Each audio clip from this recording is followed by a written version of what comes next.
Guitar Solo Countdown. Hey everybody, welcome to another episode of Jimmy Wolf's Guitar Solo Countdown. So in this episode, we're going to do an album war. We're picking two albums from the two most popular thrash metal bands of the 80s, Megadeth and Metallica. So did a bit of research. I mean, it's not hard to come to a consensus of what the two most popular records are with these bands. And for Megadeth, it's the two Peace records, Rust in Peace and Peace Sells. For Metallica, it's Ride the Lightning and Master of Puppets. And so we're going to battle these albums against each other. We're going to do track per track, which is going to be fun. And in the co-captain chair, I got Matt Boudreau. So yeah, it's going to be a lot of fun. So on the bottom of the screen, I'm going to have the four records. Now they're going to be in chronological order. So Ride the Lightning came first in 1984. And then Master Puppets came second in March of 1986. And then Peace Sells came 6 months later in 1986. And Rust in Peace is a little bit of the odd one out because it came 4 years after that, 1990. But yeah, these four albums are the most acclaimed albums of the two bands. And from all the research I've been doing, it tends to be Master of Puppets tends to be the most beloved album. Now, I don't know if that's because Metallica is the most popular band. You know, I mean, it's very debatable. Rust in Peace is unusual because that one tends to be the most acclaimed from Megadeth fans, but not from the mainstream. The mainstream puts Peace Sells above Rust in Peace. So Quite often. Which, by the way, is sort of a modern phenomenon. Like if you go back to, say, mid-late 90s, unquestionably, everyone was in agreement. It was Rust in Peace. And that started shifting at some point. For me, I've always sort of attributed it to the, I don't think it was the first time he said it, but it was quite popular when he said it. And I don't remember if it was some kind of monster or one of the Metallica docs. But Lars mentions that he thought Peace Sells was the greatest thrash album ever made. And I don't know if that had anything to do with it, but for me, that was around the time that I noticed I started hearing that more in music media, where, you know, it was sort of like, it became sort of that cool thing to say where it's like, well, sure, Master of Puppets is the greatest Metallica album, but the greatest thrash album is actually Peace Sells by Megadeth, but not many people know that. You know, it became sort of maybe like a slightly like, I know a lot about metal and you need to know about this album. And a lot of thrash dudes really do, like guys in the thrash scene, Anthrax and these guys, it's sort of Peace Sells for a lot of those guys. And I think that makes sense to some degree because that was the one that really announced Megadeth, right? Like that's when it became apparent, like, oh, these guys are a legit competitor for Metallica for sort of that like thrash title of who's the best thrash band. And certainly Metallica are the most popular. But I mean, it seems like if in popular culture, Metallica beat Megadeth, 3-1, 4-1. In the music community, it's almost dead even. If you ask a musician, who do you prefer, Metallica or Megadeth? You might get leanings towards Megadeth, honestly. Yeah. All my friends that are musicians who like both bands prefer, well, I shouldn't say all, but like at a rate of like maybe 60-40, they prefer Megadeth. So it's really interesting. Because, I mean, there's a pretty big gap there if you look at, like, total record sales. I mean, both have sold a ton of records, but, again, it's probably, like, 4-1, if not a little more than that. I think it might even be like 10-1. I think Megadeth are somewhere in the 30 to 40 million records range, which is pretty incredible. And I want to say Metallica, it's maybe like 150. Yeah. Yeah. I would say Metallica they're one of the biggest selling acts of all time. Not even metal. Like the Black Album alone, I think probably outsold all the Megadeth albums combined. I don't think so. No, I thought that too, but when I looked it up, like I said, I think Megadeth ended up landing like close to 40 million total sales. Oh, interesting. And like, I mean, the Black Album did sell, I think close to 20, right? So I mean, it would take up half of all Megadeth sales probably. But Yeah, they did yeah, 38 million for Megadeth. Yeah, 38 million. I mean, okay, that's nothing to sneeze at. That makes them one of the highest selling bands of all time, not just metal, right? You know what I mean? Like, it's impressive. yeah, that's pretty impressive. Yeah. Yeah, Oh yeah. nearly So 40 million. yeah, 4-1 or 5-1 for sure. Yep. Right. Yep. Yeah. Which isn't like as drastic. Like you said, I think most people have that idea that it would be more like 10-1 because it's really unknown that Megadeth managed to sell like 40 million records, which there's only 2 metal bands have approached those kinds of numbers. I mean, obviously Metallica's quite a bit higher, but they're, even like, I mean, I guess if you wanted to count sort of some of the non, heavy metal bands, you could widen the discussion a little bit. If you want to call AC/DC heavy metal, you could widen the discussion. But if we're talking about full on heavy metal bands, there are 2 that have done those kinds of numbers. Yep. That's it. Yeah. Pantera probably would have, right, if they had have kept going, because their records did sell very well, but they've only got, counting the live album, they only made 6. Whereas let's see, actually, Cowboys. No, probably more than that. Pantera though, their 80s output wasn't very popular though, because they started in 83, right? Yeah, that was all on indie labels and stuff, right? Like their first major label release, Cowboys from Hell, didn't come till 1990. Yes, yeah. So how many albums do they have? If you count from Cowboys, it's 6, and you have to count the live album. Actually, that's correct. Yeah, from Cowboys it's 6, and then they had four 80s albums. Yeah, like Magic, Project in the Jungle, Eye on the Night, and Power Metal. Yeah, I think Power Metal is the only one with Phil on it. Yes, yeah. The other 3 are a different vocalist, I think. Yeah, so it's actually, I don't mind Power Metal. It's pretty good. Yeah, I mean, as a hair metal thrash record, you know what I mean? It's thrashy, but it's also definitely very power metal, hair metally. Yep. But for that, it's quite good. Very technically impressive. I mean, the boys can play. Like Phil Anselmo is one of the greatest metal singers of all time. One of the great shames, what that guy did to his voice so quickly. Yeah. However, if he hadn't have burned his voice out like that, we wouldn't have gotten, Great Southern Trendkill. Like his voice probably would not have been capable of that kind of guttural approach. Yeah.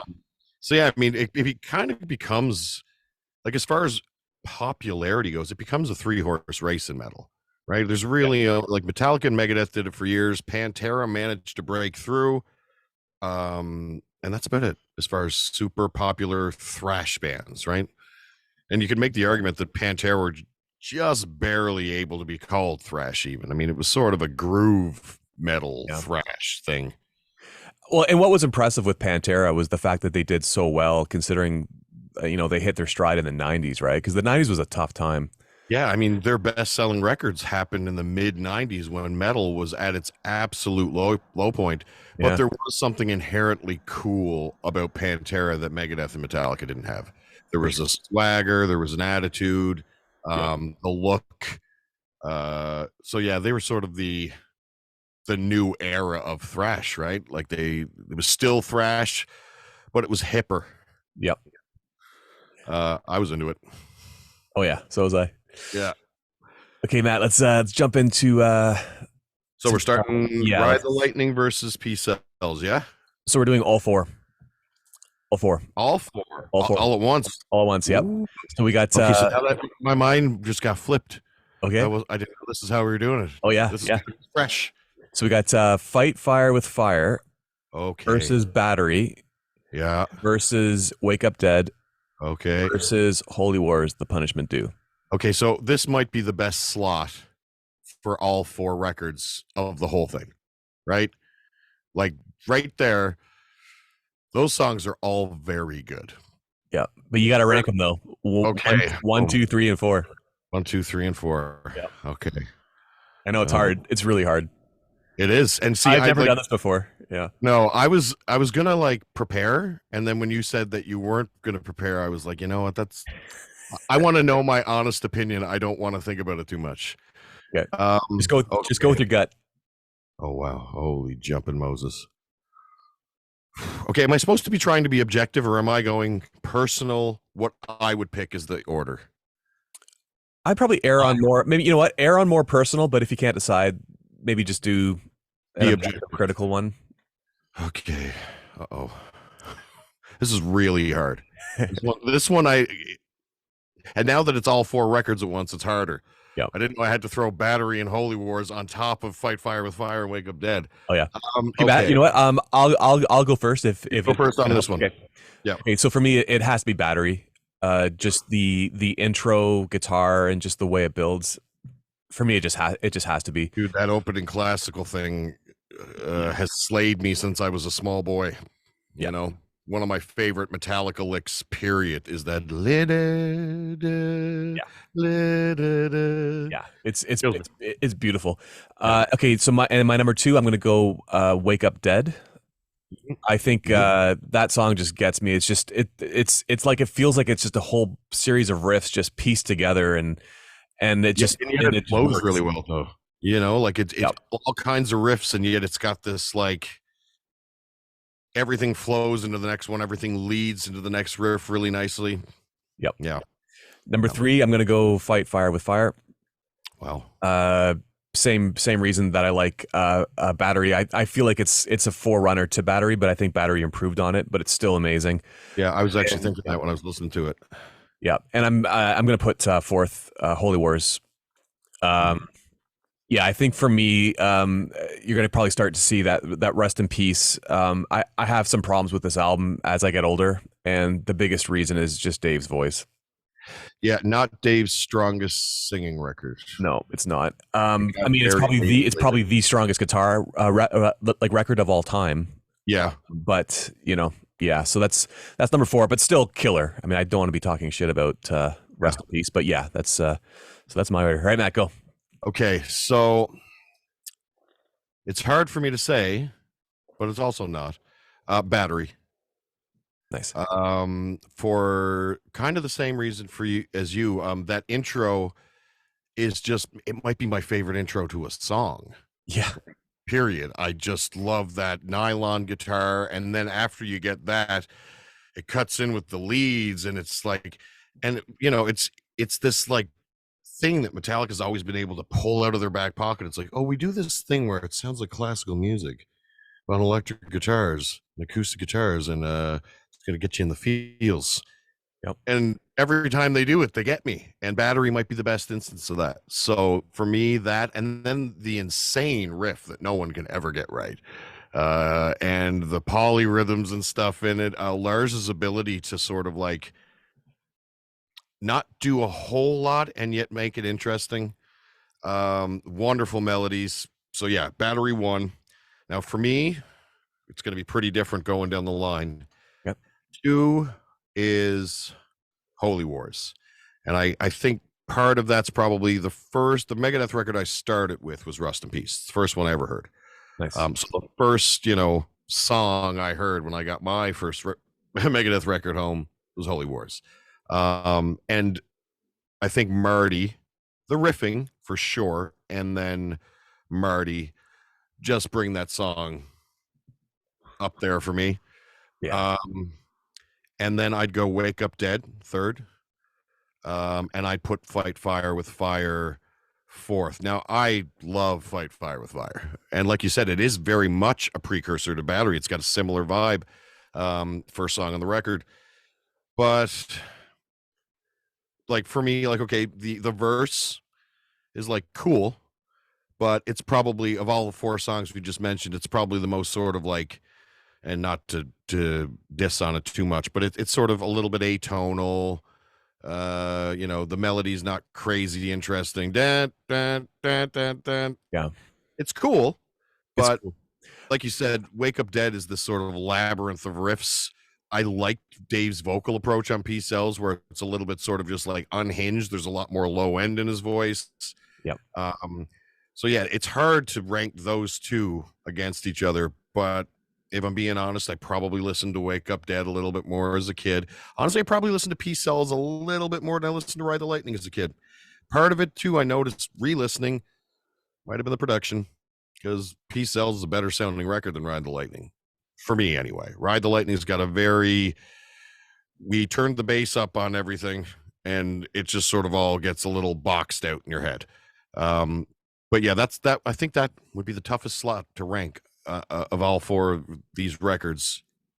Yep. I don't think it'll get harder than that for me because I love all four of those songs quite deeply. Nice. So how are we awarding points here? Okay, yeah. So the point system is basically. I probably should have said this at the start of the thing, but so the number 1 gets 4, number 2 gets 3, number 2, or number 3 gets 2 points, and number 4 gets 1 point. Makes sense. Cool. All right, buddy. So why don't you go with number 2, track 2? Yeah.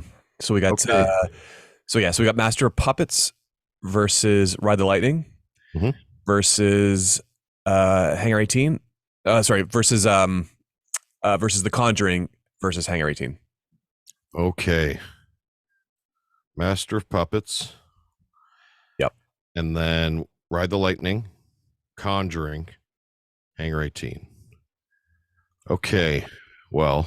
Yep. Damn. I think.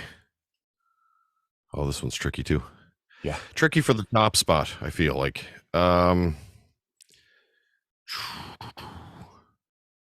Puppets. Yep.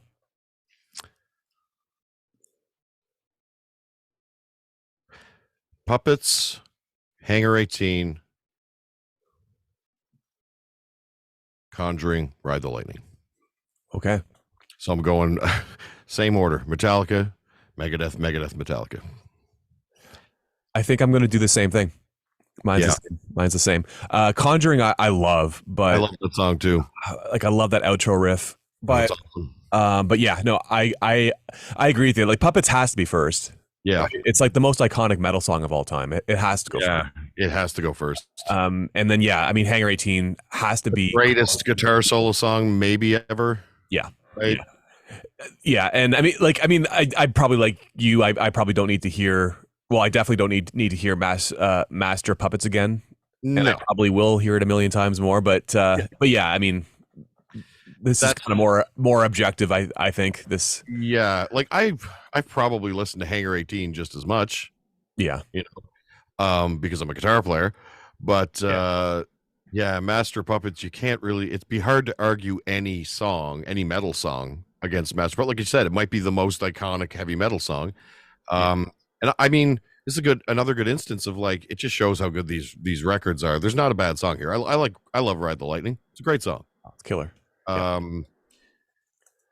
So yeah, I think that might be our only easy one. That one was easy, relatively easy, relatively. Yeah. So you put The Conjuring third. Yeah. No, I totally agree with you. I mean, yeah, for me, Master Ride the Lightning and like Conjuring is like. It's pretty close. It's pretty close. Yeah. But I don't know. There's something about The Conjuring. It's always sort of been one of my favorite Megadeth songs. There's just something about it. Right from the weird intro, which by the way, re-listening to the album, it never really occurred to me just how many songs start with sort of like a clean guitar intro on Peace Cells. Yeah. A lot of them start with that weird sort of slightly chorused, strange, ultra clean lead sound. Yeah. And I mean, the lyrics for the song are pretty spooky. He's man, like, conjuring a demon or some evil spirit, right? He's got the whole ritual, like some kind of weird Crowley thing going on there. Yeah. And just like the way Poland's doing those creepy leads while he's doing this almost like Vincent Price sort of the Conjuring, obey. And then you're in Thrash Town, right? Yeah. Yeah. And just one of the things I think that really elevates these songs too is Gar Samuelson. Just killer drummer. Gotta be one of the most underrated metal drummers of all time. Like he does not get the due he deserves. His drumming on those first 2 Megadeth records really kind of put them in an elite league. Apparently a jazz drummer, which I totally believe. Yeah. He's got that flow. Yep. Okay, Matt, let's do number 3. So we got track 3. So we got time you go first again. Okay, so it's so the tracks are For Whom the Bell Tolls versus The Thing That Should Not Be versus Take No Prisoners. No, sorry, I keep getting them mixed up. Versus Peace Sells But Who's Buying versus Take No Prisoners. Okay, so you want me to go first? Yeah, you go first on this one. Okay, for me, it has to be For Whom the Bell Tolls. It just has to be. Yeah. That's kind of like a Master of Puppets level classic metal song with the bell and Yeah. yeah. This And the that most iconic one on that record. Yeah. Number two, I'm gonna go with the thing that should not be. Okay. It's just kind of has that HP Lovecraft Swamp Monster vibe to it. Mhm. It's got drop D, so it's super heavy. Yeah. I love Kirk Hammett's guitar solo. It sounds like a demented like creature.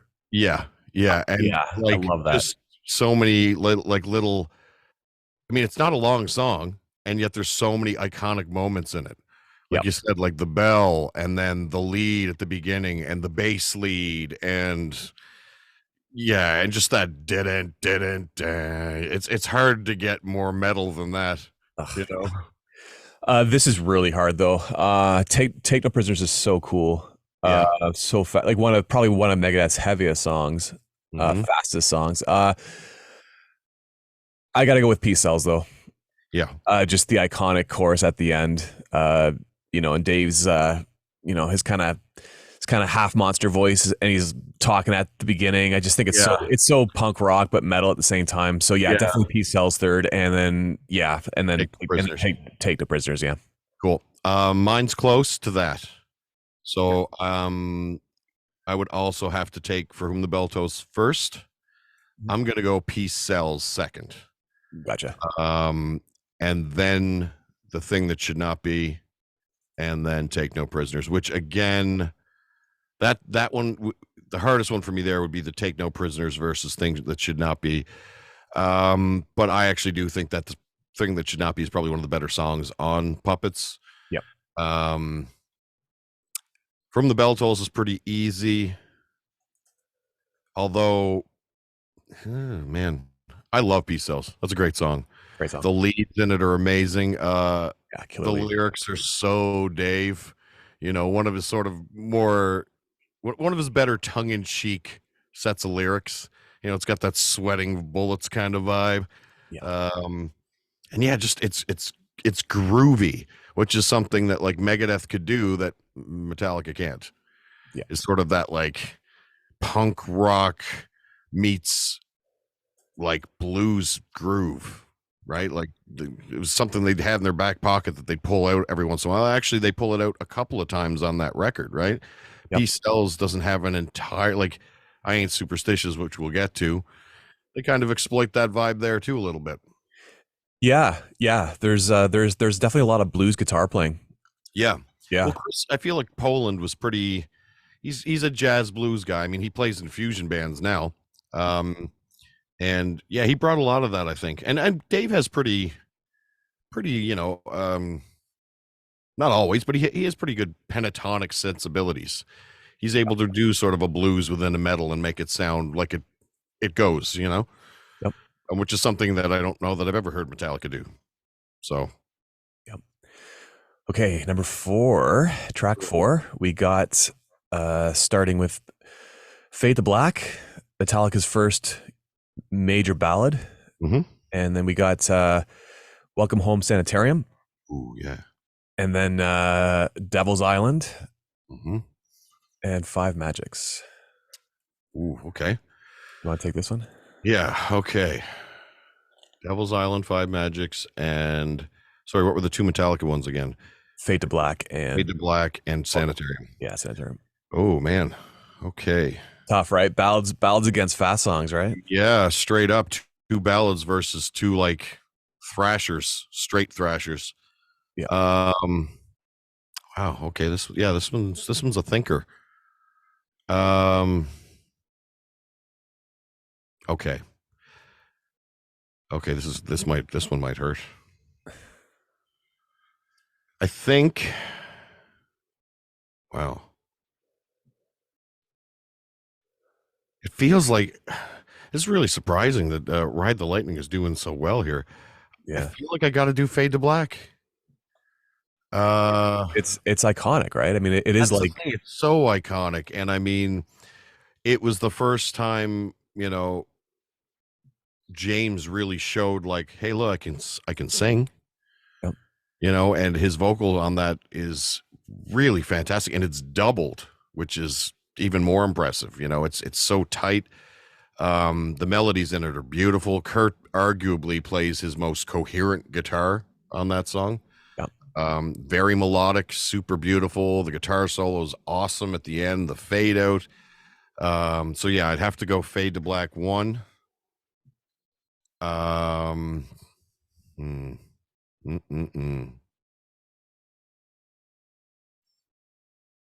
Sorry, Megadeth. Sanitarium 2. Oh, fair enough. I mean, those two songs really really put Metallica in a different league than most metal bands, right? That's the thing. They could get sort of, it's still heavy-ish, but it's also like, certainly Fade to Black is sweet and beautiful. Sanitarium is maybe a little more eerie, but also beautiful. Yeah. It's got some really, really, the guitars. It's another one where like Kurt's soloing and it's quite melodic and nice. And he has 3 or 4, I think, in that song.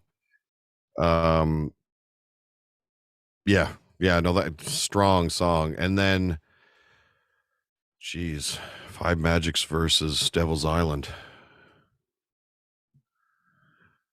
I love both of those songs. Pretty tough to split those two, actually. I guess for me, probably Devil's Island would be 3, and then I go Five Magics 4. Even though, like, I keep putting these songs I really like at 4, but that's going to happen because I love all 4 of these records. I just have to accept that it's going to happen. Yeah. A song I really like, 2 songs I really like at the bottom 2. So yeah, this one, Metallica wins this round, big time for me. Okay. Yep. Okay, mine's a little different. So, number 1, it's like probably my favorite Megadeth song. I'm gonna go with Devil's Island. Nice. Great song. It's so heavy. It's just the chorus. I mean, it's so catchy. Yeah. I love when he blows his voice out at the end of the song, where you can tell he's just like, he's going to say Devil's Island, paint the devil on the wall as loud and as many times as he can. And you can hear his voice shredding the last 2 or 3 times he says it. And it's so brilliant. It's so thrash, Oh, yeah. That's a heavy song. Yeah. So, yeah. And then number 2, Fade to Black. Cool. It's like for me, it's more of a personal thing. I just love Devil's Island so much, but yeah, Fade to Black is more important. But yeah, I'm gonna put Fade to Black 2. Yeah.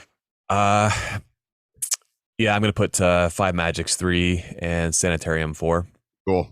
I like all 4 songs. I definitely do prefer Fade to Black to Sanitarium. Me too. That's my one of my main criticisms with Master of Puppets is I feel like they're almost trying to copy Ride the Lightning too much. A little bit, like format wise, it's close. It's sort of when we were having the King Crimson conversation, we kind of talked about this a little bit, where like in the Wake of Poseidon is sort of like a second attempt to make Court of the Crimson King, where the format's very similar, the songs are very similarly vibed.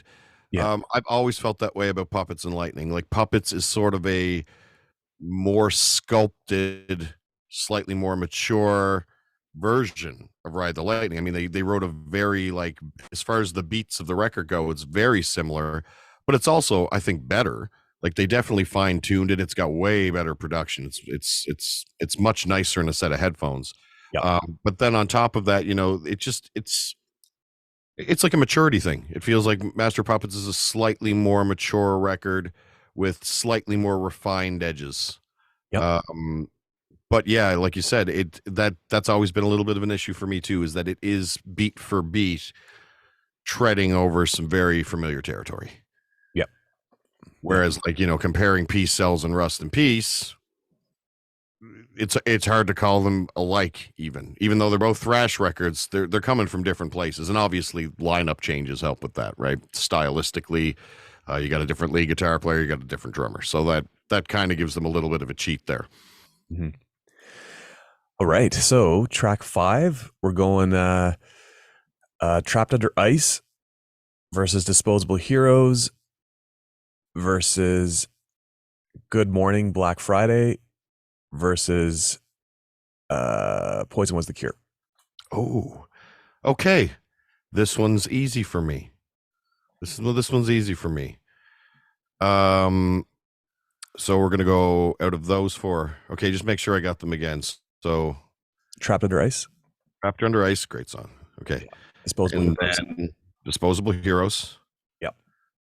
Good And Morning, Black Friday. Good Morning and Poison Was a Cure. Poison Was a Cure. Easy for me. Probably top 5 guitar solos for me of all time. Yeah. I bloody love the solo in that song.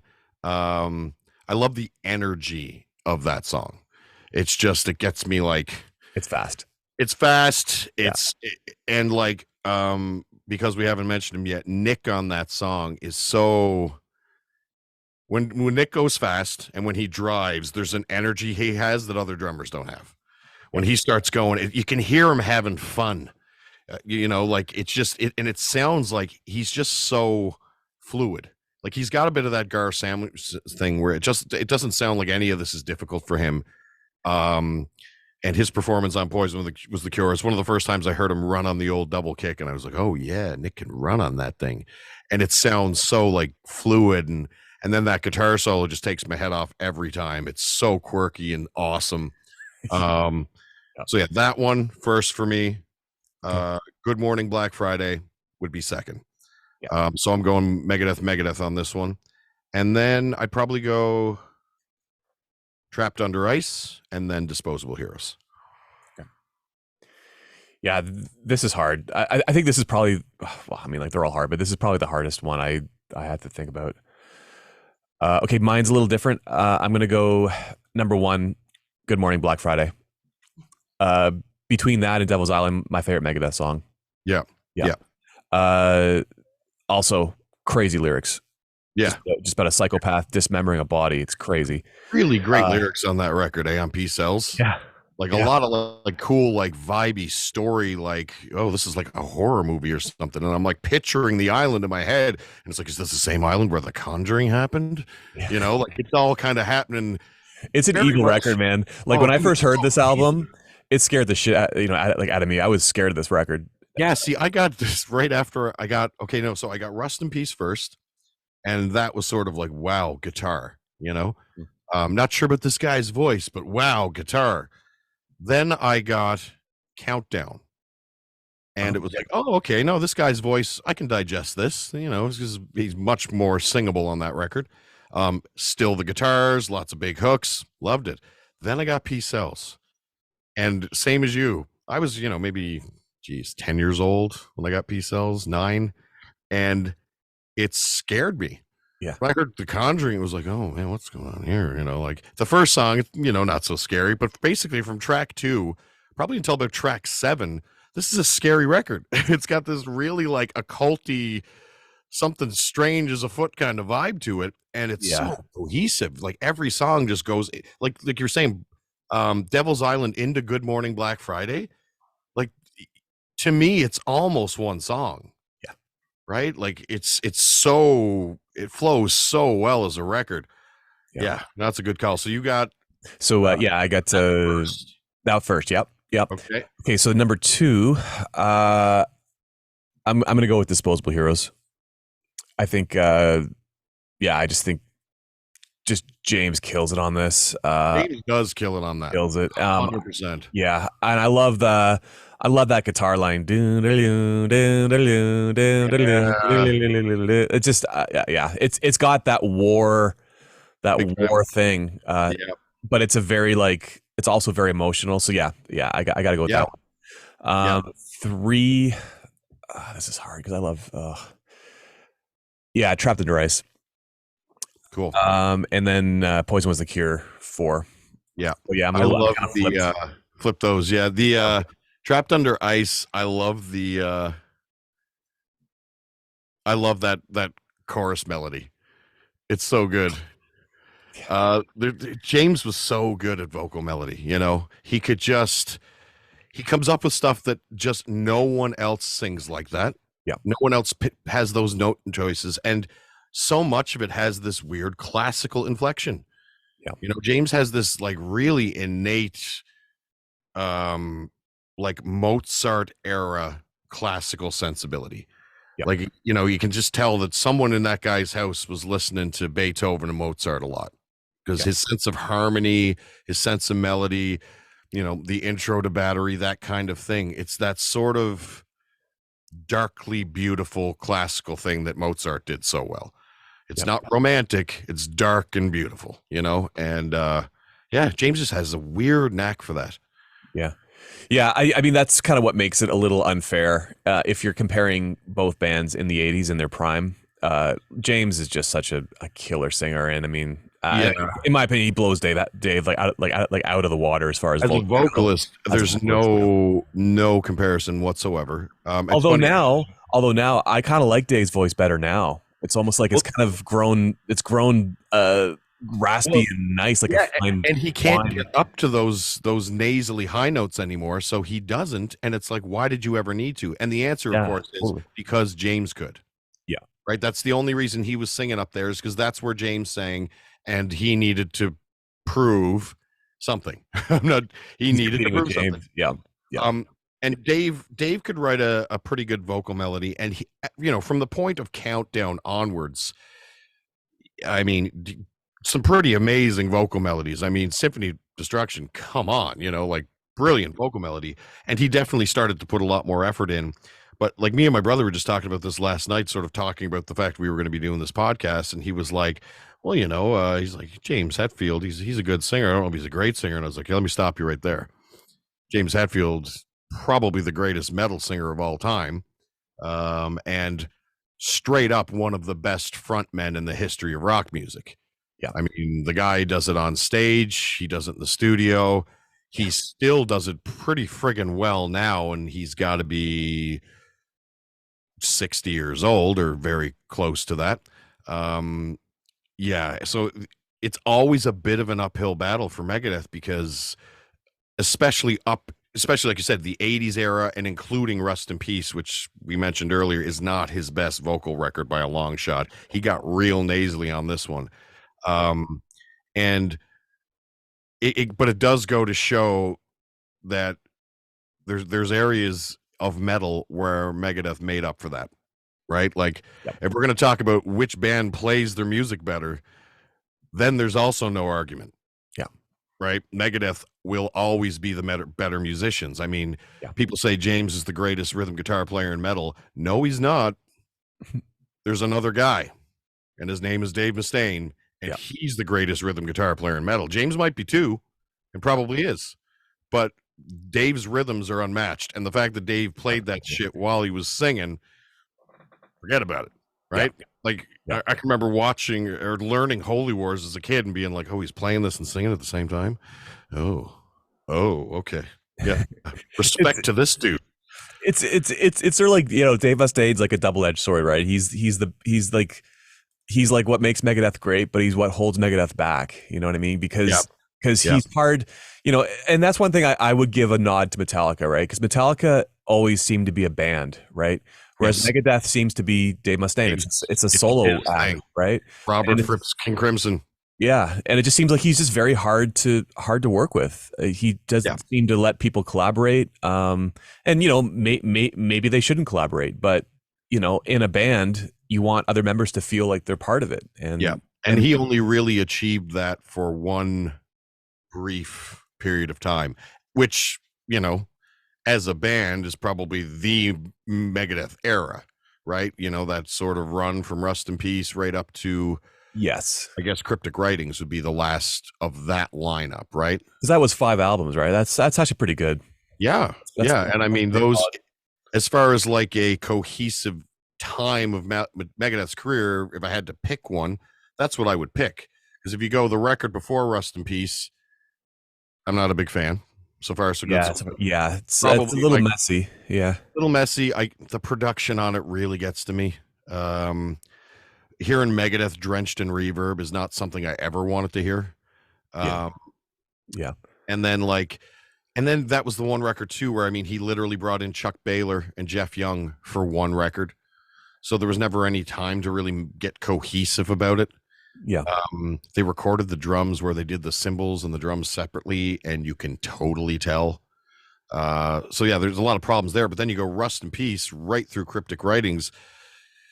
I mean, a lot of people argue Cryptic Writings is a bit of a soft record, and I don't disagree that it's a bit soft, but it's good. You know, so that lineup for me never made a bad record. It was all pretty solid. Gotcha. And actually, I think I'd argue that like some of those sort of like Cryptic Writings tunes are actually some of the better tunes of that era. They're just on a bit of a weird album. But yeah, it's this weird. Metallica were a band, you know, and even when they lost a member, they replaced them and they stuck with that dude for, you know, 15, 20 years or whatever. So yeah, you didn't have that rollover and it made it feel like a band. Whereas Megadeth never totally got there. They almost did. Yeah. Yeah, for sure. Okay, track number 6. I kind of like, I'm used to hearing the tapes of these records because that's how far back I went with these things. Oh yeah, me too. I had every like, one of these records I had on cassette. Yeah, and then I rebought them on CD many moons later. Yeah. So track 2 on side 2. So track 6, it's going to be Escape versus Leper Messiah versus Bad Omen versus Lucretia. Ooh, okay.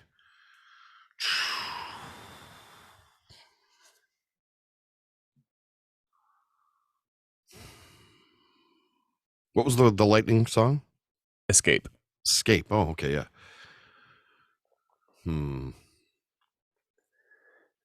Escape is considered one of the worst Metallica songs on that record. A lot of people don't like it. I do like it.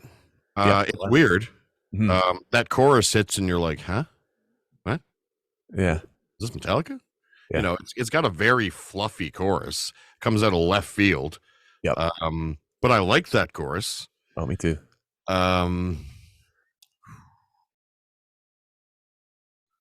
see, like, years of being a guitar player might be obstructing my objectivity a little bit here. Yeah. I mean, Lucretia has some pretty cool guitar solos. It sure does. One of the greatest guitar solos. Yeah. Yeah, and then that, like, just that riff, even, you know, just smokes. Yeah. Oh, darn it all to heck. There has to be a ranking. Yeah. Yeah. Oh man.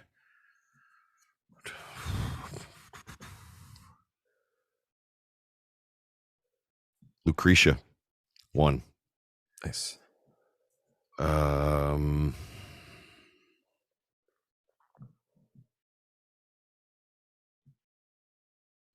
This is the tricky one for me. It's between Leper Messiah and Bad Omen, and that's actually a tricky one for me. Yeah, they're all great songs. I'd probably go with Leper Messiah, just barely. Okay. And then, oh man, that is hard. That is, like, as I'm saying it, I'm going, I don't know. I really like Bad Omen. It's a really good song. But I'm going to go Leper Messiah, Bad Omen, and then Escape. But I don't hate Escape, just for the record. I think it's a pretty good song. Yeah, Bad Omen and Escape. Cool. Oh man, I'm still second guessing that one in my head. It'd be very easy for me to put Bad Omen second there. Very easy. Yeah, Bad Omen's pretty sick. Okay, so I'm gonna go. Yeah, this is definitely a contrarian view. I love Escape. Yeah, I love James's vocals. I love that chorus. It reminds me of. It feels like an adventure. It's like an adventure movie or something. It's very positive. You know, that chorus is super. Yeah. And then that right, just riffing. It's just strange that it then goes into this sort of, you know, the verses are so thrash. And his voice in the verse is so good too. So basically good. Doing what Dave Mustaine wants to be able to do, right? Yeah. And just like crushing those notes. Yeah. I mean, that's a heck of a vocal performance right there. And one of my favorite parts of that song is once the solo ends, it's like yeah, and like the bass. Yeah, I mean, yeah, it starts grooving pretty hard there, actually. Oh, good, yeah.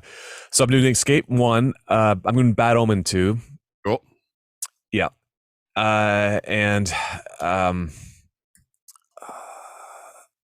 gonna go Lucretia just because of the guitar Yeah. and the riffs. And Leper Messiah is I've never really been a huge fan of that track. I don't like the fast part.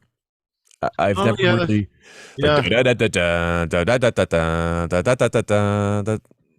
it's just Yeah. unnecessary. Like the groove is cool, but then it goes in that weird other section, and Yeah. I also don't like the guitar solo. For me, that's probably my least favorite song on the Yeah. No, Master I Puppets. can see But you not like. I don't care for the. Oh, you know what, James? You just kind of changed my ranking. did I? You're gonna have to switch Leper Messiah and Bad Omen for me. All right. Yeah. Yeah. I'm going Bad Omen too. Okay. Because yeah, I do. Yeah. No, I can't. I can't. I can't. I got to go Bad Omen 2, Leper Messiah 3, Escape 4. Yeah. And actually, like, yeah, no, that's good. That's good. Because Okay. Escape, I do really like it. But honestly, I probably started liking it more, much later. Because that one was a weird one for me when I was younger. Yeah. That chorus really took me by surprise. And like, I liked it, but it was like, this has a totally different vibe than the rest of the record. Like you said, it's like, this like adventure chorus, Yeah. call to adventure. It's Yeah. like, oh, okay, I did not see that coming in this song. Yeah. Yeah. Okay. So it'll be track 7. Track 7, yeah. Track 3, side 2. So we're going. First song is going to be "Creeping Death" versus Orion versus I Ain't Superstitious. Yeah. Versus oh my god, versus Tornado of Souls. Oh dear. Oh dear, this is going to be a tricky one. Yeah. Okay, well I know what 4 is, unfortunately, but that first 3, that's something else. Oh man, oh man. Yeah, I think 4 is obvious. 4 is pretty obvious. Yeah. But those first 3, like, darn, it's unfortunate these had to come up against each other. So, I mean, maybe the song that made me want to play guitar more than any other song I've ever heard is in there. Possibly my favorite instrumental piece of rock music of all time is in there. And one of the, for me, single greatest Metallica thrash songs of all time is in there. Yeah. So this one's tricky. My favorite guitar solo versus my favorite instrumental versus one of my favorite thrash songs, period. Yeah. Darn. Well, that's what's cool with like track by track. It forces you to think about some weird stuff. Yeah, big time. I like it. Yeah. Okay. Is it my turn to go first or your turn? I think it's your turn, actually. Okay. Yeah, it's your turn, James. Yeah, I'll give you a minute with this one. Okay, so so number 1, it's kind of like the other few songs. It has to be "Creeping Death" for me. Mm-hmm. That's just one of the most iconic Metallica songs. One of the best thrash songs ever made. Yeah, James absolutely kills it. Yeah. So yeah, "Creepy Death" absolutely 1 for me. Number 2. So it's basically between "Tornado of Souls" and Orion. I'm gonna go "Tornado of Souls." Yep. That guitar solo is probably the greatest metal guitar solo of all time. Yep. 100%. Yeah. That was my favorite Megadeth solo of all time. Blew me away the very first time I heard it. Yeah. Like, and I was 8. Yeah. I had just started playing guitar. I didn't know anything. And yet when I heard that, I went like, wow. Yeah. What a beautiful thing I just heard. Let me hit rewind on my cassette. Yeah. Listen to that again. Which was a pain. Big time. I think that was awful. Yeah. After some time though, you got pretty good at like knowing exactly how long to hold that button down. Yeah. It's funny actually. For about 3 months, I bought a copy of Rust in Peace that was printed backwards. Oh. So when I put it in, it said I was starting on side A with Holy Wars, when in fact I was starting on side B with what? 5th song would be like Lucretia. Yeah. Lucretia, yeah. No, 5th song would be Poison Was a Cure. Oh, Poison Was a Cure, first song on side B, yeah. And so, yeah, I listened to Poison Was a Cure thinking it was Holy Wars and et cetera, for a little while because I was 8 before I finally realized, like, wait a second here. And the first song on side B, he keeps saying "Holy Wars." And I was like, no, something's wrong here.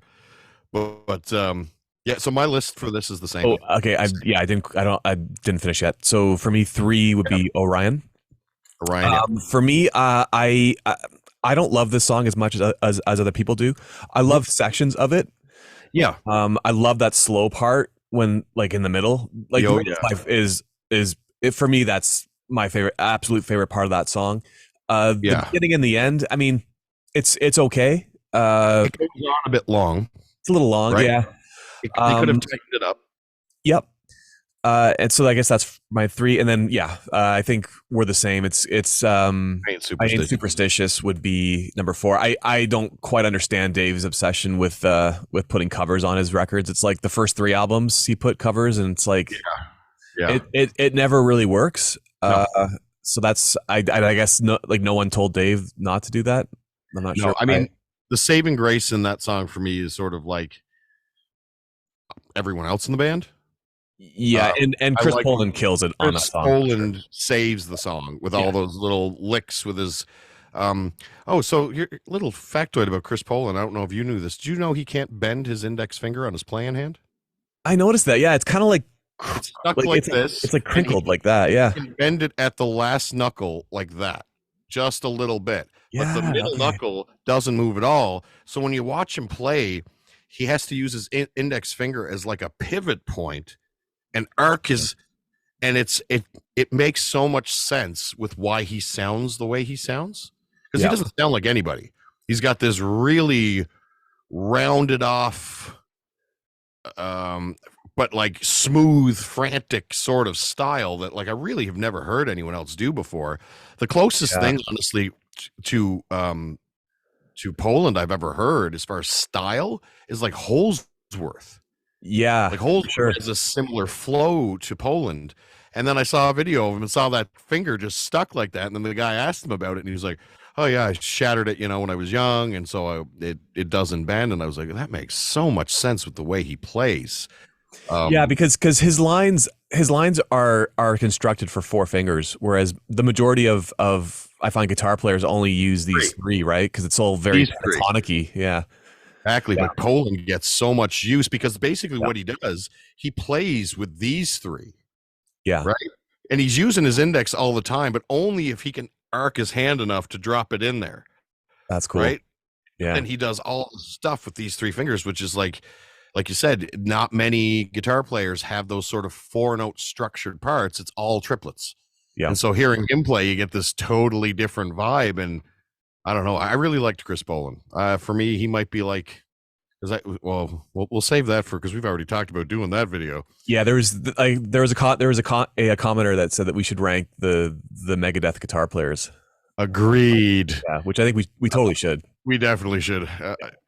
I would enjoy that.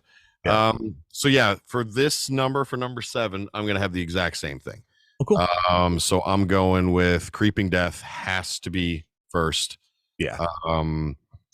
Tornado of Souls is, like you said, for me, easily the greatest metal solo and just straight up one of the greatest solos ever. It's Tornado of Solos. And the song is good. You know what I mean? Like the melodies. I mean, this is one of those songs for me where the limitations of Dave's voice on this record are a little bothersome, because Tornado of Souls has some really cool vocal melodies. Really cool riffing, super melodic. But his voice just sounds so thin, and it's like if he had to sing it with his P Cells voice, it just would have sounded better. It just let the rest be. Yeah, because he sounds great on P Cells. Like I don't. Well, not. I mean, like it's maybe not great, but he sounds good. He sounds good on P Cells. Well, there's that weird in his voice. That the low part of his voice is still intact on P Cells. Yeah, and it feels like he's not pinching anything off. It's just that's the sound of his voice when he opens up, and he's not putting the snarl in. Whereas on Rust in Peace, it's like he's choked everything up into the throat. Everything's in here. Where's the wall? Like an ice cream. Exactly. Yeah. And like in the eyes of the tornado. Like you can just hear him squeezing it off, and it's like just holler it like you did on the other records. You know what I mean? Yeah. Yeah, that sort of pinch. Okay, so we're at the last track here. We're at number 8. Yeah. So just for the listeners, we're gonna get rid of Dawn Patrol because that's not really a song. Yeah, and it makes everything nice and even. Yes. Okay, so we're gonna go Call of Cthulhu versus Damage Incorporated versus My Last Words versus Rust in Peace Polaris. Mm-hmm. Okay. Okay, so my turn, I think, to go first here. Yeah. Ooh, it's a bit tricky. Yeah. This is another hard one.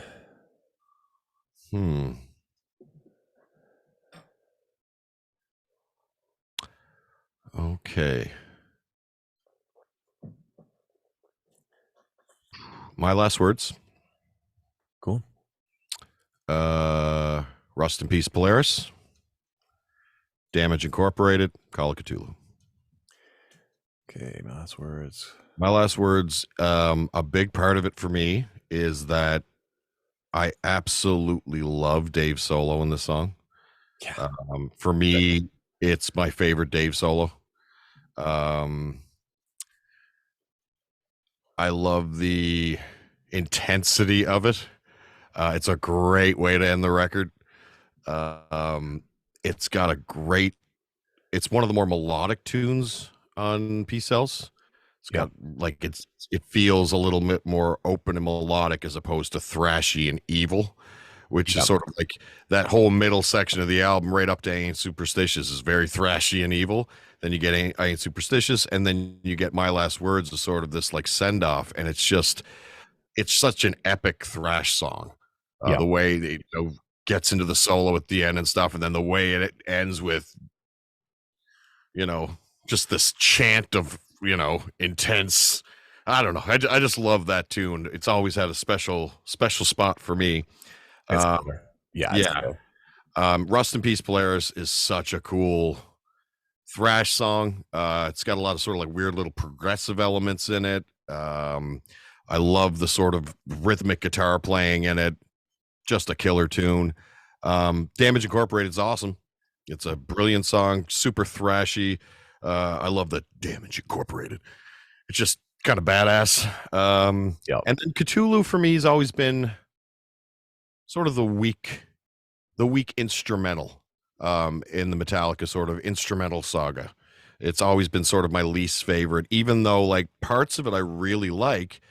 For me, and this should be an extra point for Mustaine because he wrote it. You can hear that it's a Dave Mustaine song up to a point, and then you can hear what James and Lars added to it. And I like it up to the point where James and Lars added to it. And I find that all of the stuff they added in to make it a not just Dave Mustaine song could have been completely left out. It doesn't need to be there.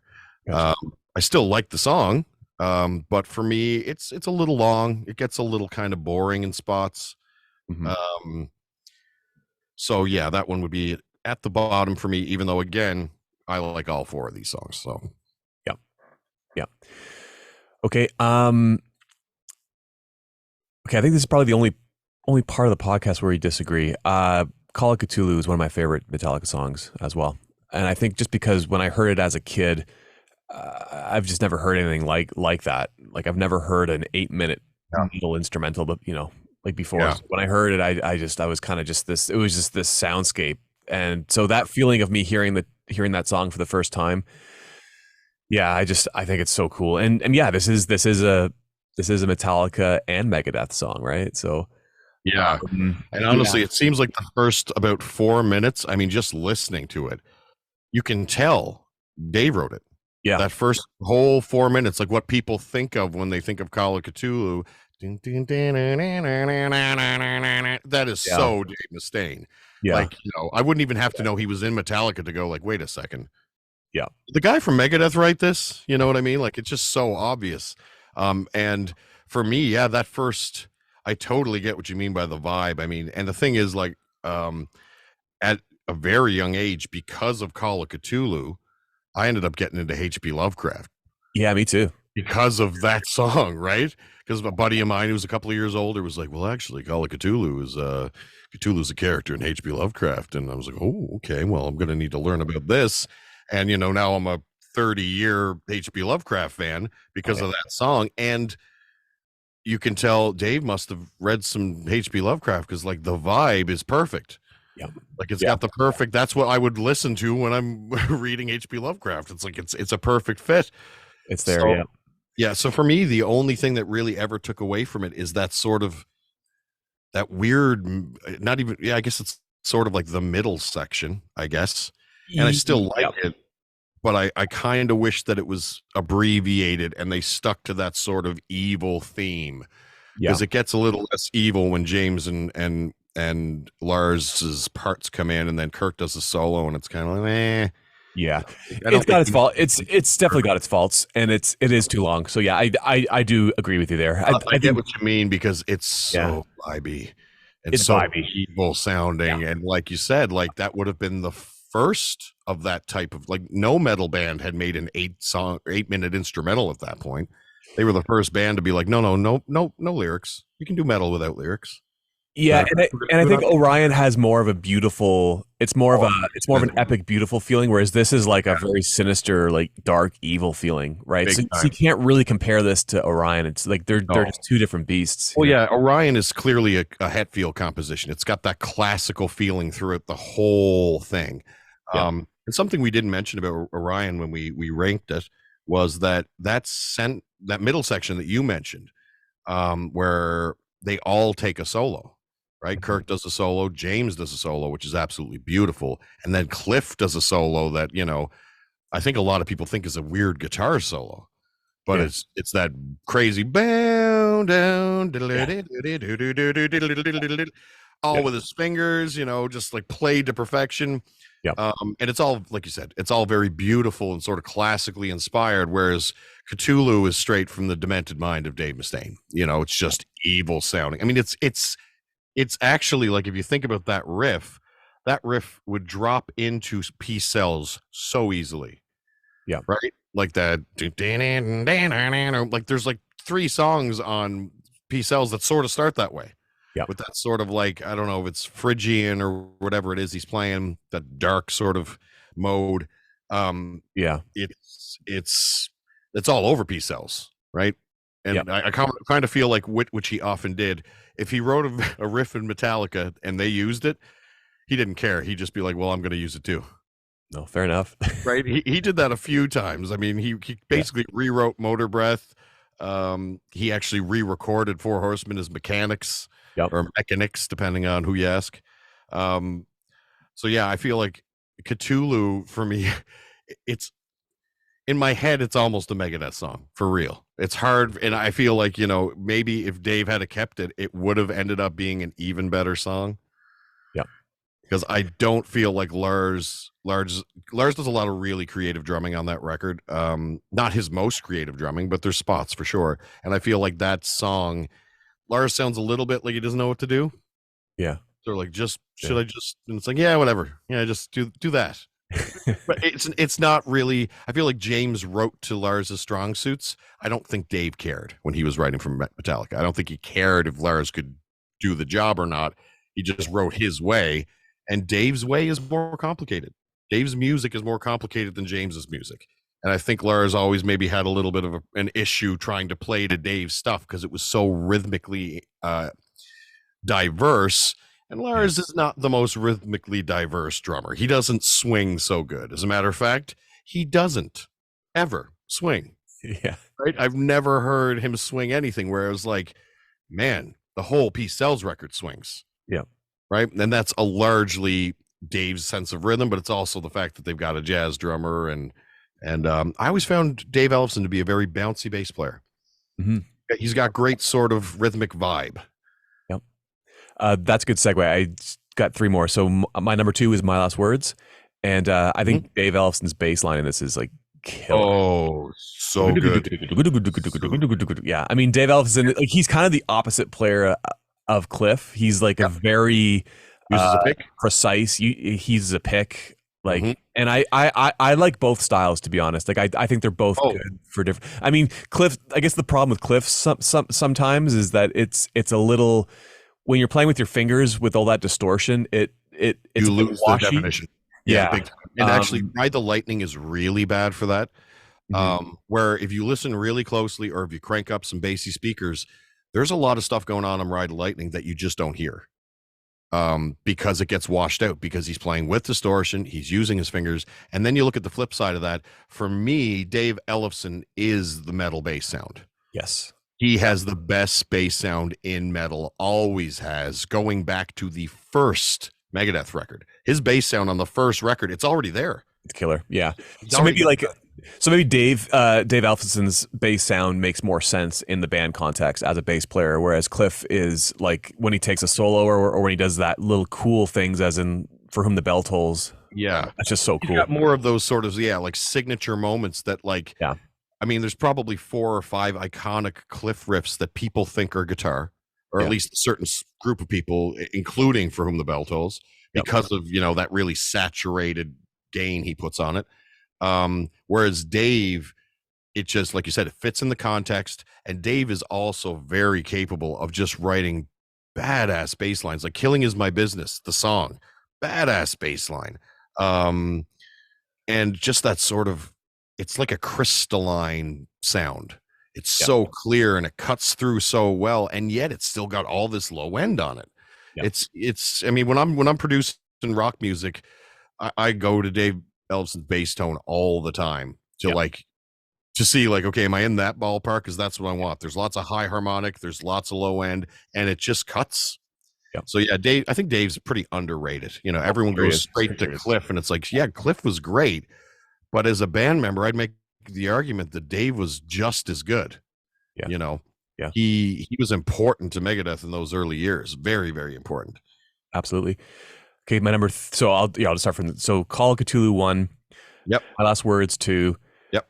I'm gonna go with Polaris 3. Yep. I mean, yeah, I think the only thing that bothers me with that song is just Dave again. His voice gets a little just the frustrating. vocal. And then Yep. 4, Damage Incorporated. Yep. Yeah, I mean, and not that I don't like Damage Incorporated. It's just, it's just the other 3. Just they just have that spark. Yeah, they're pretty kicking tunes. Yeah, and yeah, Rest in Peace Polaris has some of the coolest riffs in it. Like those guitar riffs are just absolutely amazing. And yeah, it's just frustrating. I just wish that like if you took Dave, I mean, I don't know, from 2 albums before, or like the next 3 albums after. Yeah. You know what I mean? That version of Dave should have been singing on this record. I think a lot of it had to do with the fact that this was like 1990 was sort of, he had gotten clean, and then when they made this record, he got messed up again. So he was clean for this album. He was clean, but during the making of this record is when he started using again. So by the time they got to doing the vocal tracks, it's very likely Dave was full of the heroin and possibly also drinking very heavily, which would shred your voice, right? You wouldn't be able to do what you did on Russ or on Peace Sells. Interesting. Okay. Yeah. Or maybe the lack of booze, if he wasn't drinking, maybe he couldn't open up the same way. You know what I mean? But something was going on Rust in Peace, because it's so pinched off.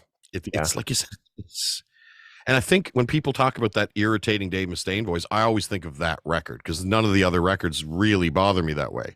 Yeah. Because by the time he did Countdown, he'd sorted a lot of that out, seemingly. Because Countdown, I think he sings pretty well. Which was what, 2 years later, right? 92. Yes, 92. Yep. Yeah. So yeah.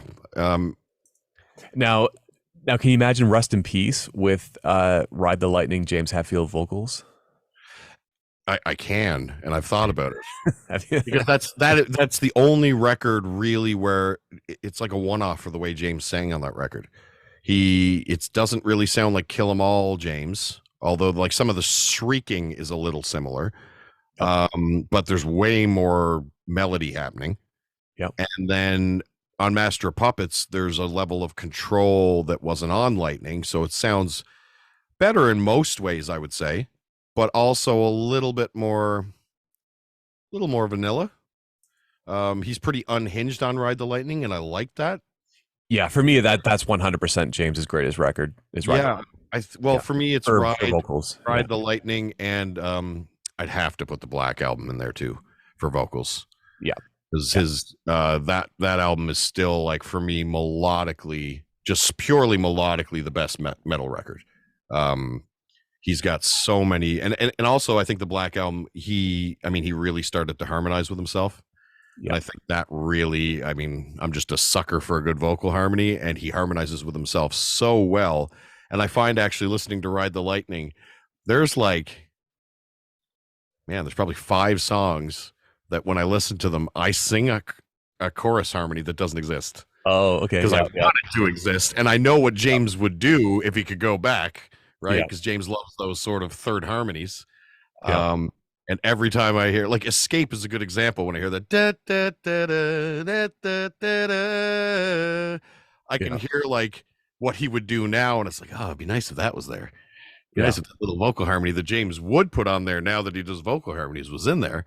But yeah, Ride the Lightning and Black for me would be James's unquestionable sort of vocal records, in very different ways too. Like Ride the Lightning, he's a thrash singer. Black Album, he's like a really, really mature and accomplished rock singer. Those are rock vocal lines, and he's still putting a little snarl on them, but they're nicer, you could say. But yeah, that delivery on Ride the Lightning was just so unhinged. It just sounds like he doesn't really know how to sing, but he can. Yep. Right? He's just sort of doing it, not thinking about it. And I really, really like that. And that's what I feel like is same thing with Dave on Peace Sells, and Killing Is My Business. He didn't really have it figured out yet, so he was just doing it, and he sounded better like that. Rust in Peace, it sounds like he's trying to control it too much, and he ends up way up in his nostrils somewhere singing through that.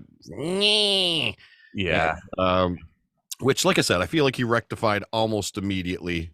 Countdown, it doesn't bother me nearly as much. And it's weird because Rust is like, some days it's my favorite Megadeth record, despite the fact that the vocals on it are not that great. And I feel like, I don't know how much of the sort of the newer versions of the Megadeth records, because he went back and mucked about with them, and which I can't stand. Don't do it. I hate the remixes. To all the don't do. He re-recorded parts. He re-recorded vocals. Like, I didn't know that. Really? Did he really? Yeah, 100%. He re-recorded guitar parts. Now his reasoning was that some of those tracks were missing. Dave, I love you. I don't believe you. I think you were unhappy with some things, and you got George Lucas syndrome, and you just had to go back and muck about. I hate that. Take a perfect thing, a thing that should be left alone forever, and it is hard now to get the non-altered versions. Dave doesn't want anyone hearing them, so I'm not getting rid of my cassettes. No, you know what? I will say I found a really cool vinyl recording on YouTube of So Far So Good So What, and to be honest, that's my favorite recording of that record, because like the remixes of that record just make me cringe, and it's not really the greatest record to begin with, but that vinyl version was like, oh yeah, I get it now. That sounds good. Cool. I'm gonna have to get like a link or something for that. Yeah, I'll send you the link. Yeah. Yeah, production on that record has always been sort of an additional turnoff, because, like you said, it's not that great a record to begin with. There's moments on it that are banging. Yeah. Set the World Afire. Oh yeah. In My Darkest Hour. Wicked tunes. Actually, Set the World Afire is like up there for me with metal instrumentals. That's a banger. Yeah. And what's the song comes right after that? Second song on So Far So Good.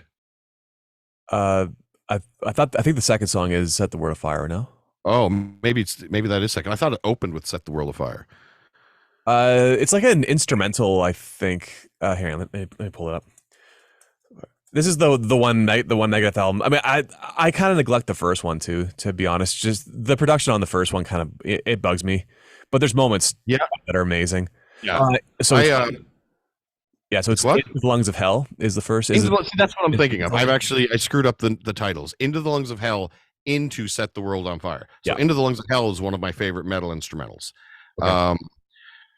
It just the way, you get that flange and you're right into the record.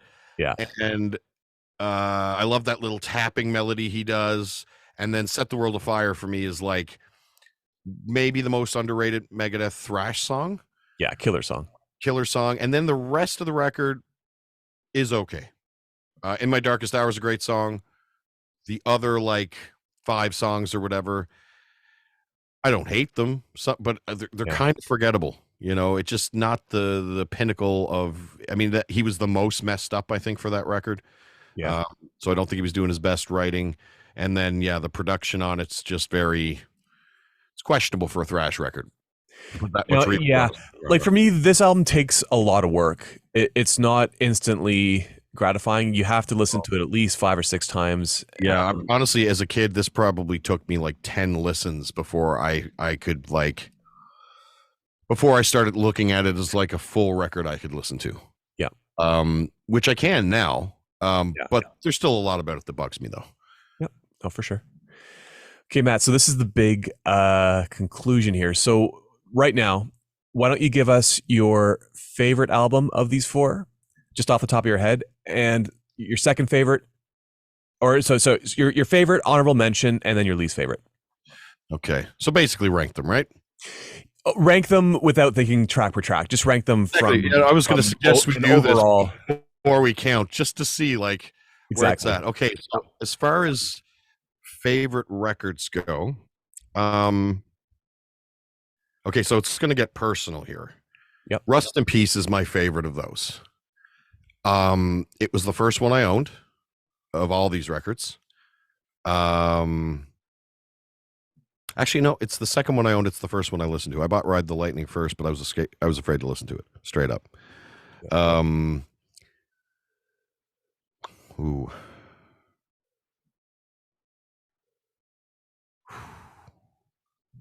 It's hard. Yep. Rust, Puppets. Okay, so Puppets is your honorable mention, and my least favorite. I mean, it just feels wrong to say one of these records is my least favorite anything, because that's not true. But of this group of 4 records, it's close, man. It's really close. But I'm a Megadeth guy, so it's Peace Sells is third, and my least favorite would have to be Ride the Lightning. And I think what it comes down to there is, because actually, I listened to these records, not that I needed to. I've heard them all, I mean, I've heard them all an absurd amount, probably 100 times each, at least. I had a Walkman as a kid. This is what I did. Walked around listening to thrash records, mowing the lawn, thrash records, walking to school, thrash records.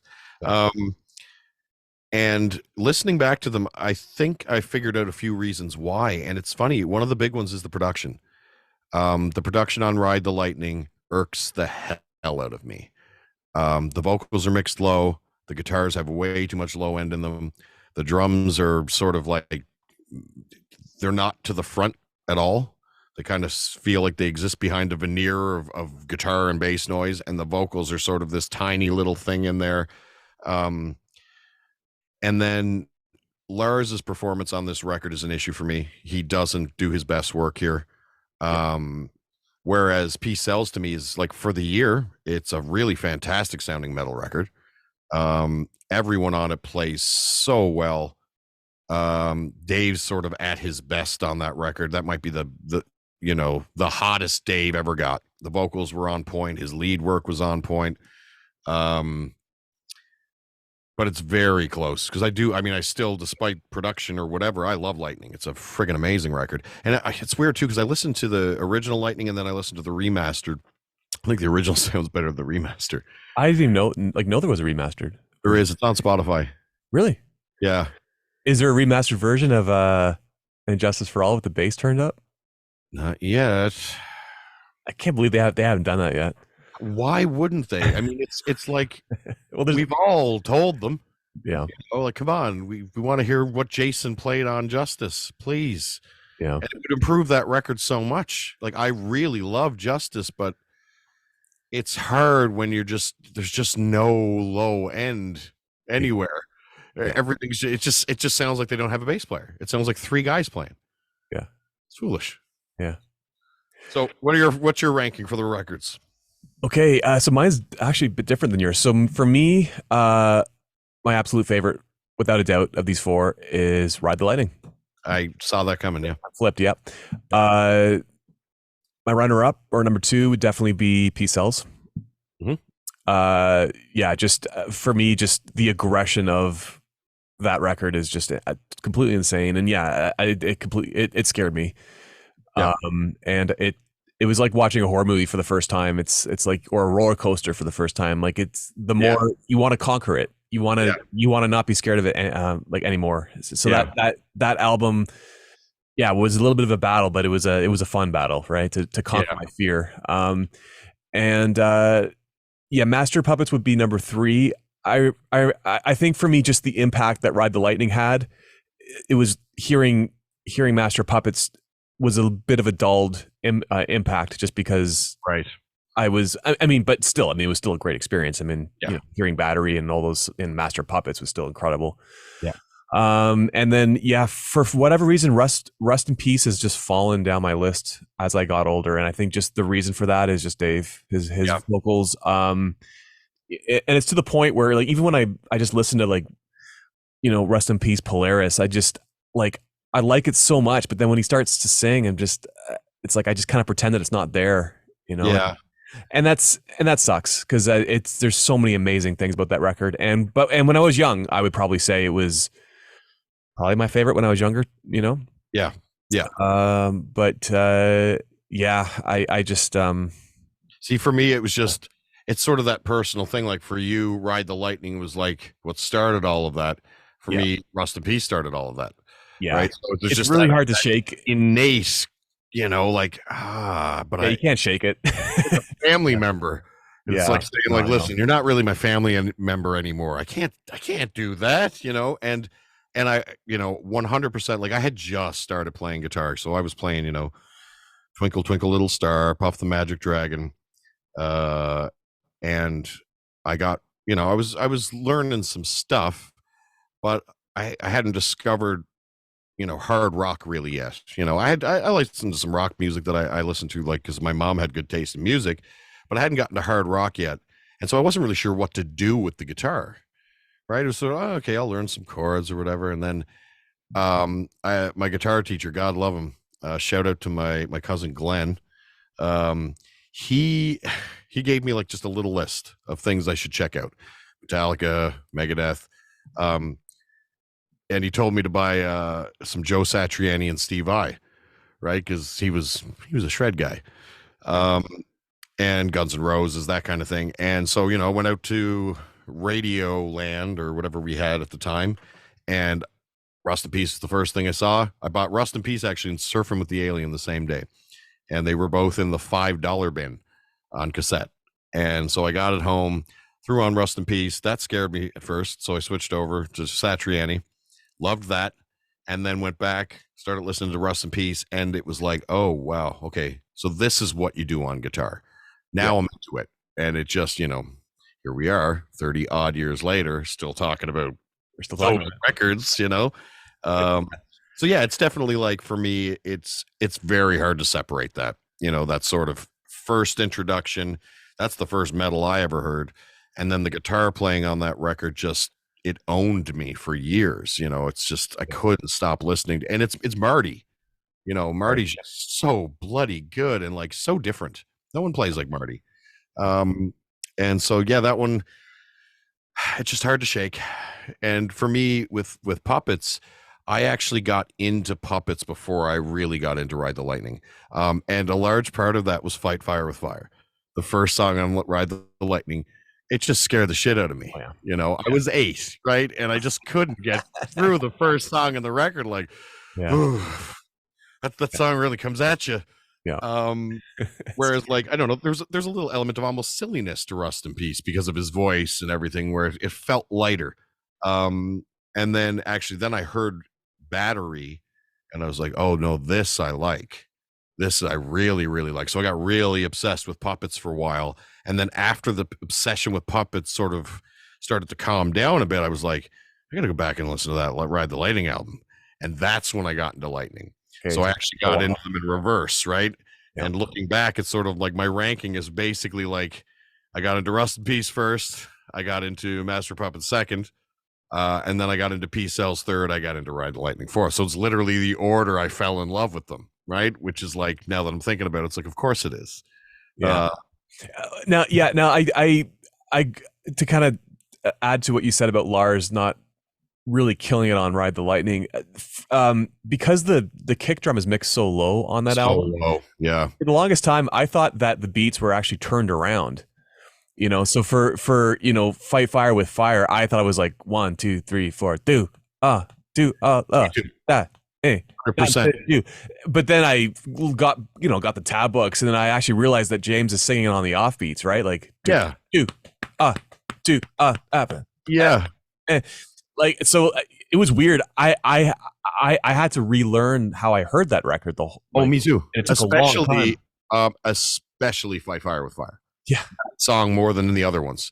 And I can remember, like, I think I was probably 13 or 14, and we were jamming on that song, and I was playing it the way I thought it went. Yeah. And then my buddy, the drummer, was like, "What are you doing?" I was like, "What do you mean?" He's like, "You're playing it like a beat off." And I was like, "I am?" Like, yeah. He's like, you gotta sing on the offbeats. I was like, "Oh, wait a second." What do you mean? And then went back and listened to it like in headphones and like really concentrated, and then went like, oh, okay, so I've been hearing this wrong for like 5 years. Yeah. And yeah, I had to and that happened in a few spots on that record where and it is what you said, the kick drum is mixed so low that you just can't tell where he's putting it sometimes. Because it sounds like the snare drum is like the click, right? Yeah. The way they come into it, you got your little sort of like your Metallica transition, those things that they like to do before they hit a riff. Yeah. And because of that, it's very easy for your brain to just turn it around, sort of disregard the little pickup, and then just start hearing 1, 2, 3, 4, ba ba ba ba ba ba ba, which is like really simple and like kind of surprising that Metallica would just sing right on the beat. But then, it's all turned around. And Metallica were really good at that, like doing things like, I mean, what percentage of guitar players play the riff from Battery properly? Yeah, right? and the band almost they do that with the riff at the very end of the song. They do the riff forwards, and then they flip it. They flip it, which just makes it even more complicated. No, so it's like, well, are they doing that? Are they doing Fight Fire with Fire on purpose? Are they kind of trying to screw with the listener with the flip thing? But exactly, and but they do it so often, it makes you wonder, like, are they doing it on purpose? Because it is kind of a cool effect, although like it sort of bothered me for a while because it was like something is off here and I don't know what it is. And then it was the lack of hearing the kick drum, and the kick in general on that record, because he does a lot of like pretty quick running, including in Fight Fire with Fire. And when he starts running on the kick, it kind of turns a little bit into just there's not a lot of happening there. There's a lot of low end on that record. It just, I guess maybe because it was metal, they were thinking it's got to be a dark sounding thing. They pretty much rectified it immediately on Master Puppets as not nearly as dark sounding. But that's always been a little point of contention for me, is the lack of any sort of mid-high frequencies on that record. They're just not really there. They're not in the guitars much. You can't hear the bass a lot of the time, and you sort of lose the low end of the drums too, because it's just sort of a wash of low end.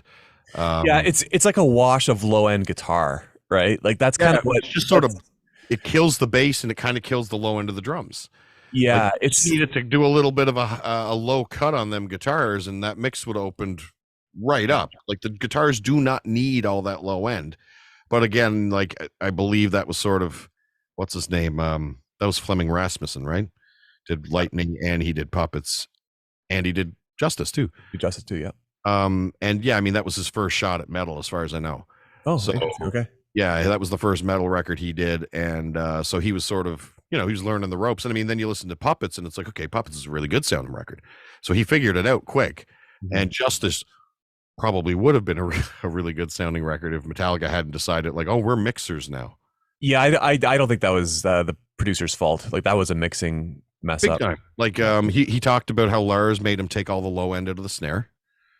And he was like, your snare drum sounds like a piece of paper. You're like, no, that's how we want it. We want it all, to sound, we want it to cut through. And he's like, no, sounding like a piece of paper isn't going to cause it to cut through any better. Like it needs a certain amount of low end for the smack. And that's not really on the record. The guitars, it feels like they took all the mid out and a good portion of the low end out, and you're left with sort of this slightly generic sounding guitar sound. It's okay, but it could have been a lot thicker. I mean, just listen to the next record. The guitars sound so much better. And then no bass.